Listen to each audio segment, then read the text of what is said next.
રાજકોટમાં પોલીસ ખાતામાં ફરજ બજાવતા રાજવીર મકવાણા દ્વારા રાજકોટની દીકરીઓને કમાન્ડો સેલ્ફ ફાઇનાન્સ નિઃશુલ્ક તાલીમ આપવામાં આવી રહી છે। આજે મહિલા દિવસને ધ્યાનમાં લેતા આ દીકરીઓ દ્વારા એક મેસેજ આપવામાં આવ્યો છે। અહેવાલ સંજય પોપટ।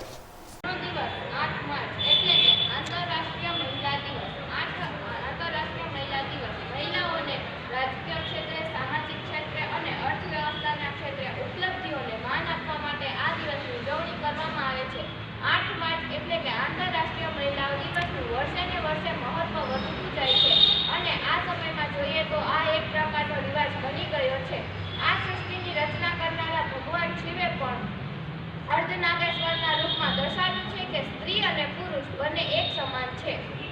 જો આપણે વાત કરીએ તો મહિલા વિનાનો કોઈ દિવસ હોતો જ નથી, પરંતુ મહિલાઓને માન આપવા માટે આ દિવસને ઉજવવામાં આવે છે। જ્યારે યુદ્ધના મેદાનમાં બધા જ લોકો કહેતા હતા કે નારી બેબસ, લાચાર, ભૂખ્યા રીતે જન્મનારી છે, ત્યારે સૌપ્રથમ આપણા વીરાંગના રાણી લક્ષ્મીબાઈએ સાબિત કર્યું કે નારી બેચારી, બેબસ, લાચાર કે ભૂખ્યા નથી। નારી એક એવું શસ્ત્ર છે જે જીવનના રસોડાથી લઈને યુદ્ધના મેદાનમાં પણ લડત આપી શકે છે। હાલના સમયમાં તમે જાણો છો કે સ્ત્રીઓ ઘણી બધી આગળ વધી રહી છે। જે એવી જ રીતે જો રાજકીય ક્ષેત્રે જોવામાં આવે તો સૌપ્રથમ દ્રૌપદી મુર્મુ, અને એવી જ રીતે જો અવકાશયાત્રીમાં જોવામાં આવે તો કલ્પના ચાવલા, અને પોલીસ ખાતામાં જોવામાં આવે તો કિરણ બેદી, આવી જ રીતે જો વગેરે।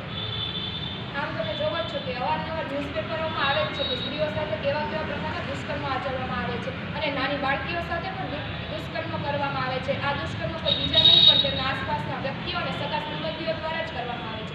દહેજ પ્રથા જેવી પ્રાચીન પ્રથાના કારણે પણ સ્ત્રીનું ઘરમાં જ હિંસા થાય છે અને શોષણ કરવામાં આવે છે, અને આ હિંસાથી ત્રાસીને સ્ત્રીઓ આત્મહત્યા જેવા પગલાં ઉઠાવે છે। અને જો તે સ્ત્રીઓ સેલ્ફ ડિફેન્સ જાણતી હોત તો આત્મહત્યા જેવા વિચારો તેમને વિચાર પણ ના આવી શકે। તેથી સેલ્ફ ડિફેન્સ એ માત્ર એક સ્વ બચાવ